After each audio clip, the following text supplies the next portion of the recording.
Boa noite a todos, sejam todos bem-vindos.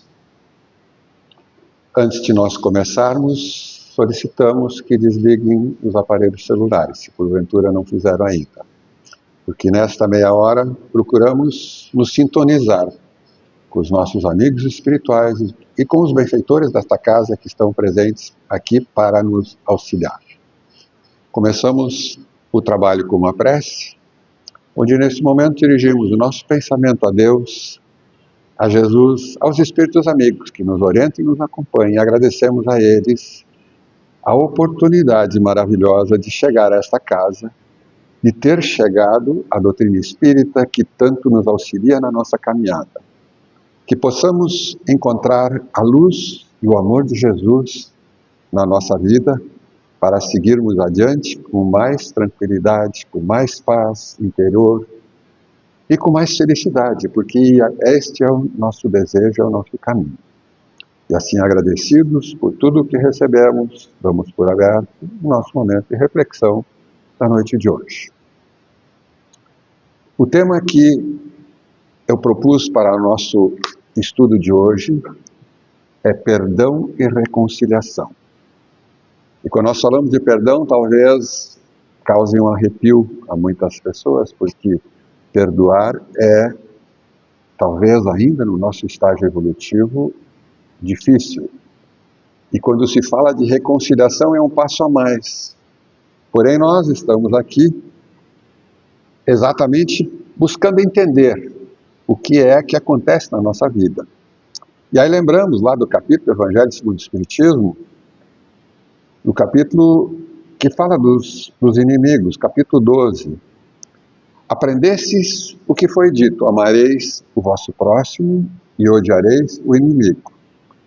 Porém, Jesus falando nos diz, amai os inimigos, fazei o bem aos que vos perseguem e odeiam. Porque amor ao próximo é o princípio da caridade. Então nós estamos aqui refletindo a respeito das nossas vidas e ficamos pensando, quem somos nós no final? Somos espíritos, somos imortais, somos viajantes do tempo, viajamos há muito e muito tempo e nos encontramos ainda com conflitos. Somos espíritos endividados com a lei, indo e voltando muitas vezes, e hoje estamos aqui numa casa espírita, tendo a doutrina espírita a nos amparar, a nos esclarecer, a nos consolar. E aí, mais uma vez, eu lembro Jesus, quando Pedro perguntava a Jesus, quantas vezes eu devo perdoar? 7 vezes? Não, 70 vezes, 7 vezes, infinitas vezes.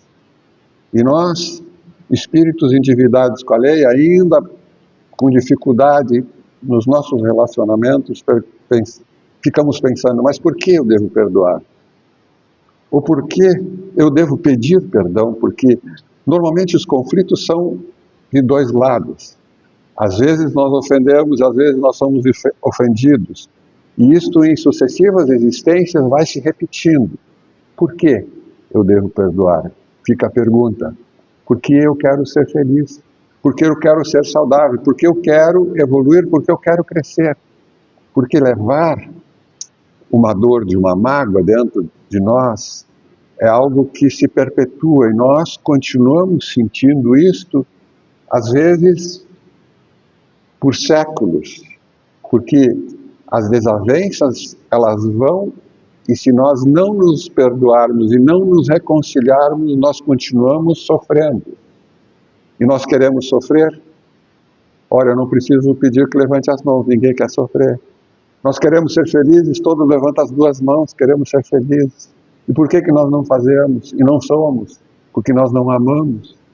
Não amamos a nós mesmos, não amamos o nosso próximo. E quem sabe, mais distante, não conseguimos amar os inimigos. Mas a proposta de Jesus era, já há 2000 anos, refugando aquilo que era ensinado lá no Velho Testamento, que era para odiar os inimigos, ele dizia que era para amar os inimigos. Então, por que eu devo amar? Porque eu ainda sofro. Por que eu devo perdoar? Porque eu ainda estou sentindo essas coisas todas. E aí nós vamos pensando a respeito dessa questão do amor, e aí eu nós falávamos a respeito disto no nosso estudo, e eu dizia, não, esse amor ágape, esse amor doação, esse amor perdão, reconciliação, esse amor não está em nós, não temos este amor. E uma colega dizia, não, nós não o vivenciamos, mas em potencial nós temos. Ou seja, nós temos a fagulha desse amor maravilhoso e perfeito, semelhante ao amor de Jesus dentro de nós. Mas ele não cresceu ainda, ele não brotou. Nós estamos aqui exatamente dentro da doutrina e estudando e refletindo novamente sobre as lições de Jesus para fazer esse amor brotar em nós. Então vejam que a nossa caminhada é distante, é longa ainda, mas nós estamos aqui para aprender. Então eu vou relatar para vocês algumas histórias, porque histórias reais, elas nos servem de paradigma, nos servem de referência.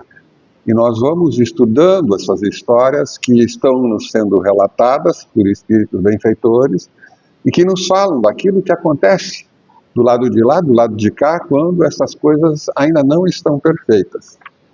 Vou contar novamente uma história que já foi contada, talvez muitos que estudam na escola básica ou em outra casa o Evangelho de Jesus e as obras complementares, já talvez tenham ouvido a história da reencarnação de Sigismundo. Eu não vou contar o capítulo inteiro, vou contar apenas a parte que trata exatamente do processo de aproximação. É a história de uma família. Encarnados estava Adelino, Raquel e um filhinho pequeno, Joãozinho. E do lado de lá, tinha um espírito que estava querendo voltar para essa família, que se chamava Sigismundo. Então era um trabalho que André Luiz nos relata, na obra Missionários da Luz, capítulo 13, um processo de reaproximação entre Sigismundo e Adelino, principalmente Adelino, Raquel, e aquela família que estava encarnada. O Sigismundo estava no plano espiritual. E André Luiz e Alexandre, que era o instrutor, vão até a casa do Adelino e encontram lá aquela família reunida e encontram lá Sigismundo como espírito sentado junto a eles. E quando ele vê a equipe espiritual, ele se abraça e chora. Ele diz assim, eu fui um grande criminoso. E Adelino esqueceu o planejamento que nós fizemos no plano espiritual antes de encarnar.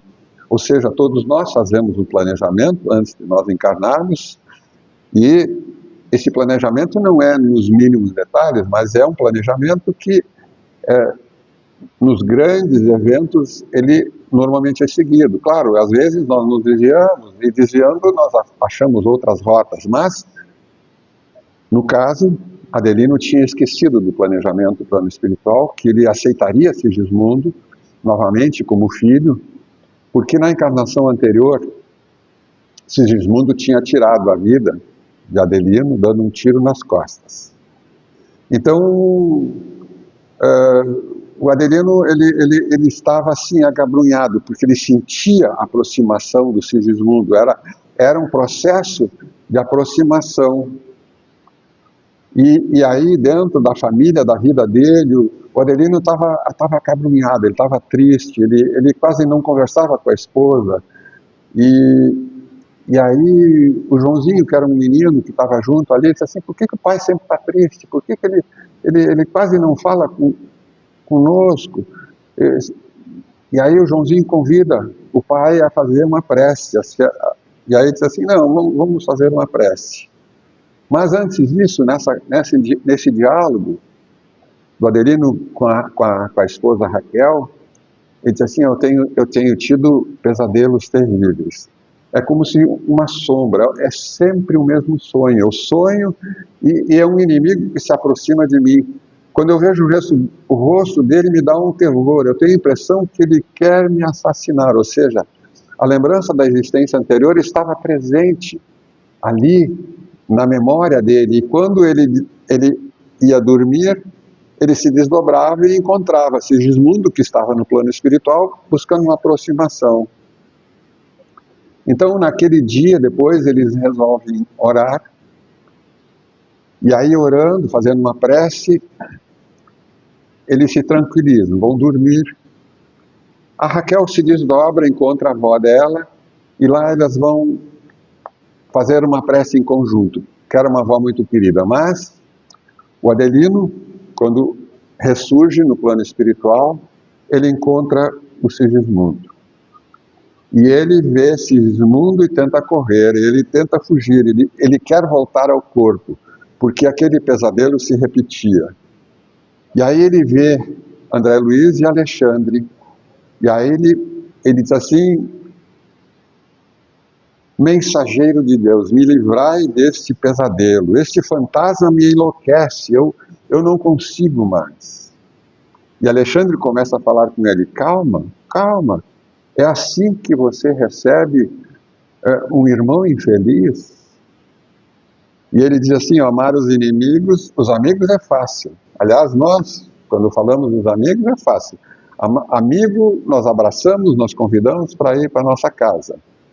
O Evangelho diz que amar os inimigos é não querer mais o mal deles, é orar por eles e deixar que eles sigam o seu caminho. Isso está lá no capítulo 12. Mas a nossa relação e a nossa proposta que Jesus nos traz é de perdão e de reconciliação. E aí Alexandre começa a dialogar com ele. Receba com caridade este inimigo, que não é teu inimigo, é um pobrezinho que está pedindo socorro, ele está pedindo ajuda. Eu tenho medo, diz o Adelino, desdobrado no plano espiritual em sonho, eu tenho medo, ele quer me aniquilar, ele quer me roubar a vida. Eram as lembranças do passado. E Alexandre o consola. E diz assim: ó, esse é Sigismundo, tu não te lembra dele? Ele precisa de ajuda, de um serviço de recuperação, e ele está te pedindo a mão. Estende-lhe a mão e atende em nome de Jesus. E Sigismundo então murmura: me perdoe, irmão. Neste momento, a sombra se dissipa e Adelino diz: disponha de mim. E neste momento, Sigismundo se ajoelha na frente dele, no plano espiritual, beija-lhe as mãos com veneração e com carinho. E aí Adelino fica pensando: não poderia ser um inimigo. Esse que se ajoelha na minha frente e beija as mãos não pode ser um inimigo. E as nuvens e a perturbação se desfaz. O perdão de Adelino foi sincero e ali aconteceu a reconciliação. Alexandre abraça os dois e a volta então seria possível. Então eu não vou relatar todo o processo reencarnatório dele, que depois o capítulo de Missionários da Luz relata, com detalhes, toda a tarefa de harmonizar o Adelino, porque aquele processo de perseguição de um inimigo aniquilava a condição de fertilidade dele. Ele não tinha condição de ser pai, então ele teve todo um processo de harmonização para que ele pudesse voltar a ser pai e receber Sigismundo novamente como um filho. Então ali nós vemos, num conflito do passado, se resolvendo com a interferência do plano espiritual durante o sono desta família, onde eles recebem novamente alguém que tinha sido inimigo no passado, mas que voltava exatamente para recuperar as faltas que haviam sido cometidas. Então essa é uma história, mas eu vou contar outra. Hoje é o dia das histórias. Vou contar e eu vou lembrar de alguém especial que partiu semana passada. Estou falando de Divaldo. Divaldo nos deixou aos 98 anos de idade e nos deixou um legado maravilhoso. Ele psicografou mais de 260 obras, livros, 10 milhões de exemplares vendidos, mais de 200 autores espirituais, sendo que o principal, Joana, que é a mentora e amiga direta que estava junto com ele. Ele fundou a Mansão do Caminho. A Mansão do Caminho, se vocês nunca foram olhar na internet, é um trabalho maravilhoso que ele começou em 1952 e ali são atendidas diariamente 5.000 pessoas. Divaldo adotou mais de 650 filhos e ele partiu aos 98 anos, estava previsto, ele tinha informação que partiria e pelo trabalho maravilhoso que fez, certamente foi recebido por amigos. Nós não temos informação ainda de quem estava ali recebendo. Na rede social, muitas vezes as pessoas dizem, não, foi fulano, estava todo mundo lá. É possível que sim, certamente Joana estava lá, mas eu busco uma história de perdão e de reconciliação que aconteceu com Divaldo. Ele tinha um inimigo que na verdade não era um inimigo dele. Era um inimigo dele, mas era o inimigo da doutrina espírita. E esse inimigo, essa história está contada na obra O Semeador de Estrelas, de Sueli Caldas Schubert.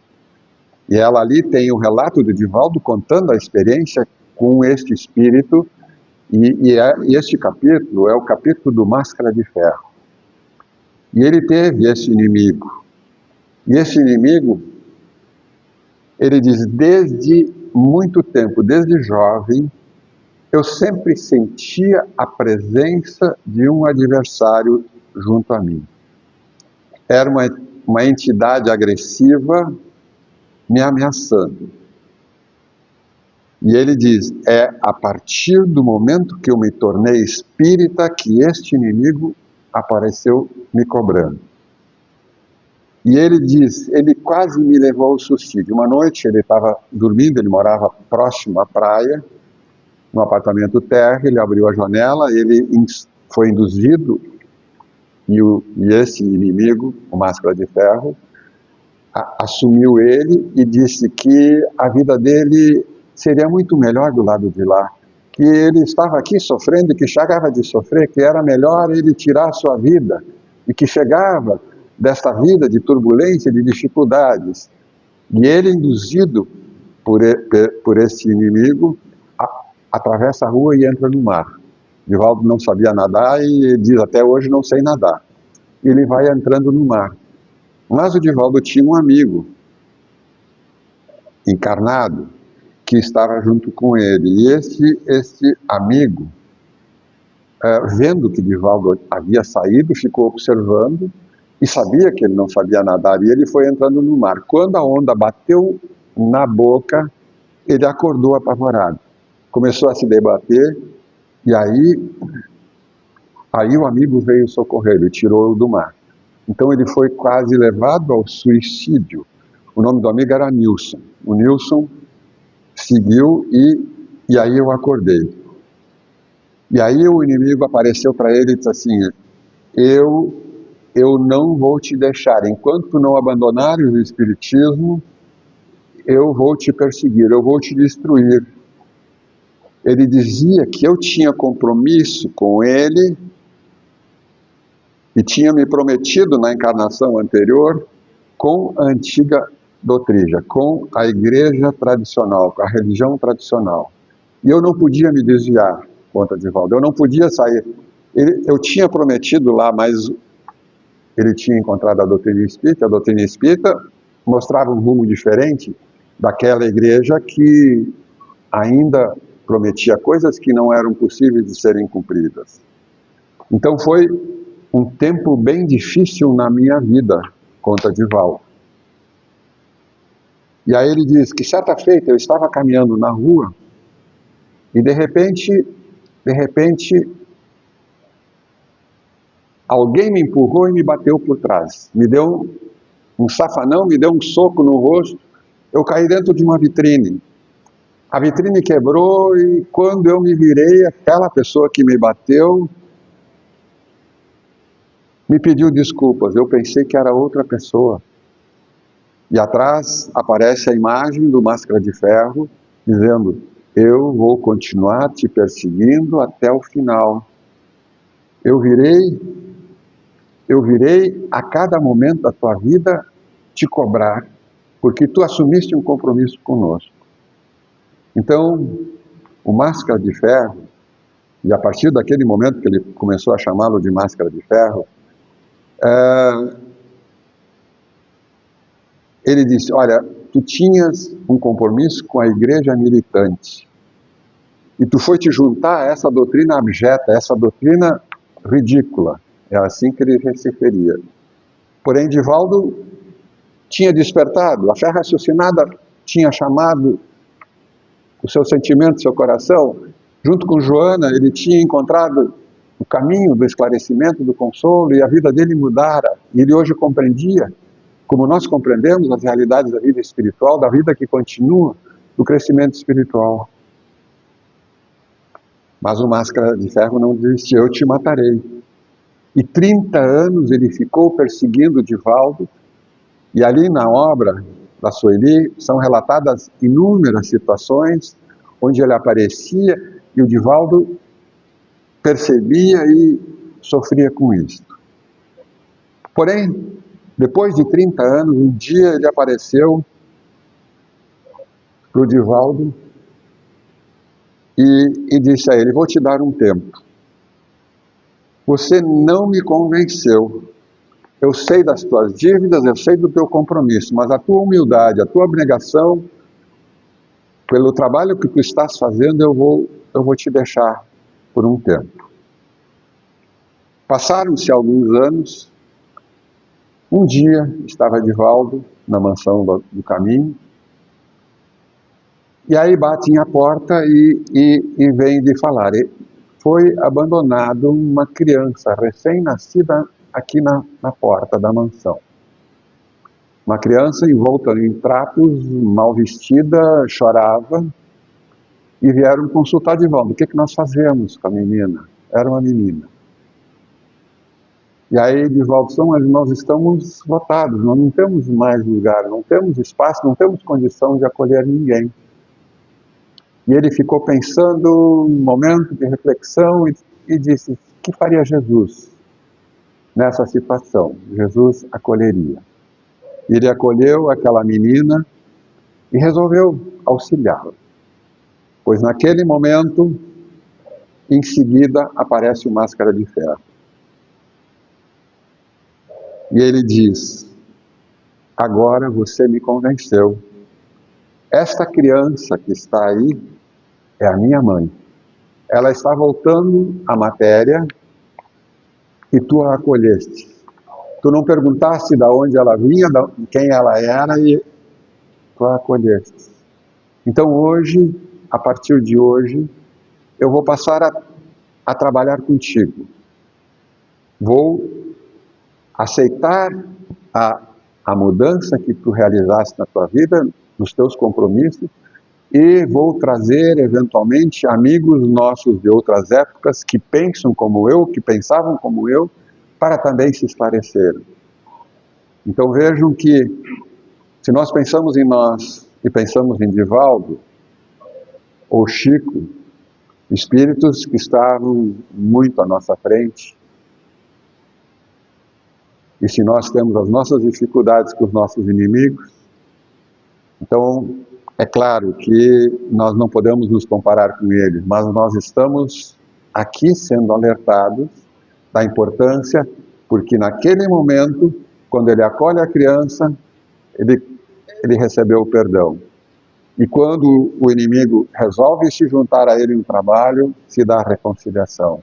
Então o perdão e a reconciliação é o processo de caminhar junto, de tirar o peso dos ombros, de tirar os compromissos.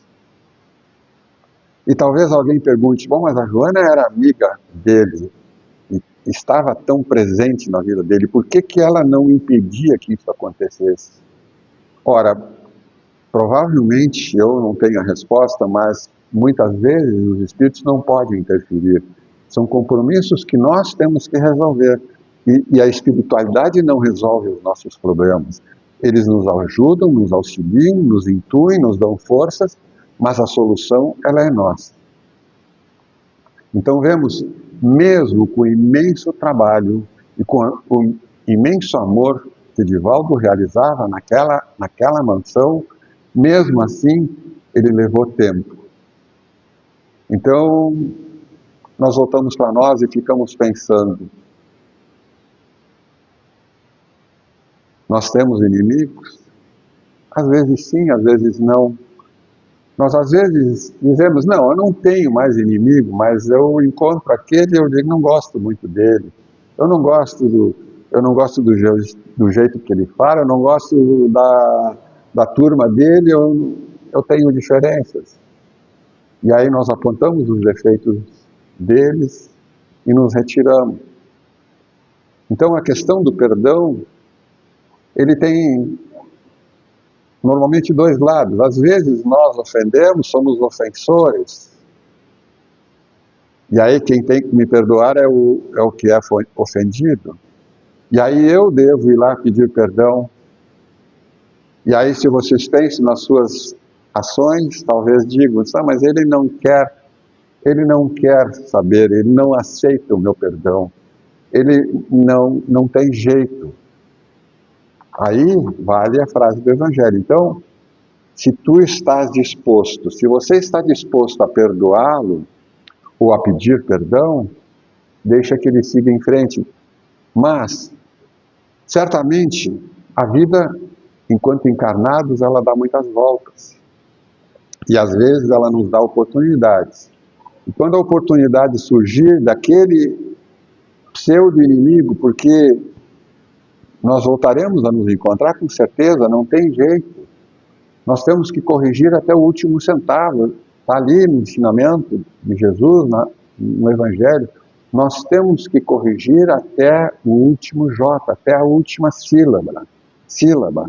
E nós ficamos retardando esse processo, e nós sofremos, e nós não queremos sofrer.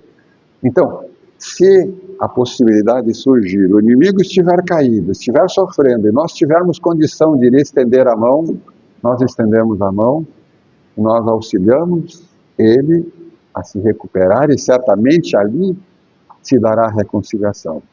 Então nós não podemos apressar as coisas, mas nós podemos sim continuar orando por esses inimigos que nos perseguem, e que um dia deixarão de ser inimigos, porque o que Jesus dizia, todos nós somos irmãos, todos são irmãos, e todos nos amaremos. Nós queremos atingir a angelitude, nós queremos atingir a perfeição de espíritos puros, e nós não chegamos lá porque as mágoas e os ressentimentos ainda estão dentro de nós. Mas a nossa caminhada é em busca deste equilíbrio. Hoje nós não somos espíritos iluminados, somos trabalhadores da última hora, espíritos endividados ainda com a lei, sem dúvida alguma, mas hoje melhores do que fomos no passado, melhores da encarnação anterior. E nós estamos hoje neste estágio de recuperação, de esclarecimento, de conhecimento. Mesmo não me lembrando quem eu fui, eu sinto dentro de mim a aversão por muitas pessoas que me rodeiam. E se eu levar o inimigo para o plano espiritual, será muito pior. O Evangelho diz, se encontrar lá com o inimigo, a luta será muito diferente, porque lá nós nos veremos como nós somos de fato. Então, aproveitemos, eu digo, a nossa caminhada de hoje. Entremos na sintonia do amor, que ainda não está sublime, mas já começa a brotar dentro de nós. E aí nós conquistaremos a felicidade, nós conquistaremos a saúde, a bem-aventurança daquilo que Jesus falava há 2000 anos. Então essa é a nossa caminhada do perdão, da reconciliação. Difícil? Sim, é difícil. Porque se fosse fácil nós já tínhamos feito, nós não fizemos ainda, porque ainda somos orgulhosos. Quando dizem, mas tu deve perdoar. Não, bem capaz que eu vou pedir perdão, bem capaz que eu vou me rebaixar. Ou se ele que me ofendeu, eu digo, não perdoo jamais, ele que vai. Nós agimos ou pensamos assim muitas vezes, e às vezes ainda hoje. Contudo, O tempo é de mudança, o tempo é de transformação, porque nós, afinal de contas, descobrimos hoje a mensagem de Jesus, o Evangelho redivivo, que nos mostra um caminho diferente a seguir daqueles caminhos que nós nos perdemos tantas vezes. Então é um desafio, sim, é uma dificuldade, sim, mas a nossa tarefa é de fazer esse trabalho.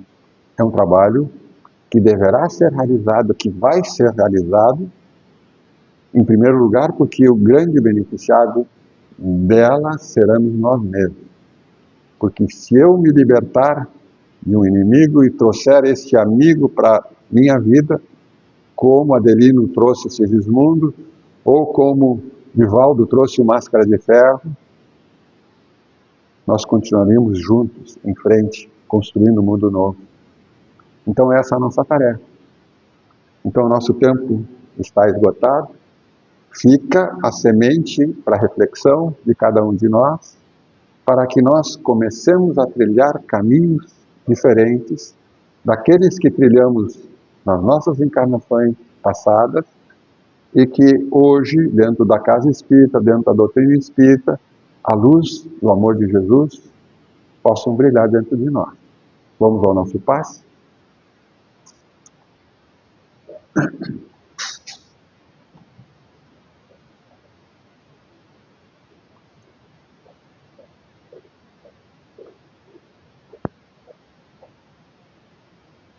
Neste momento, com o pensamento voltado a Deus, a Jesus e aos Espíritos amigos que nos orientam e nos acompanham.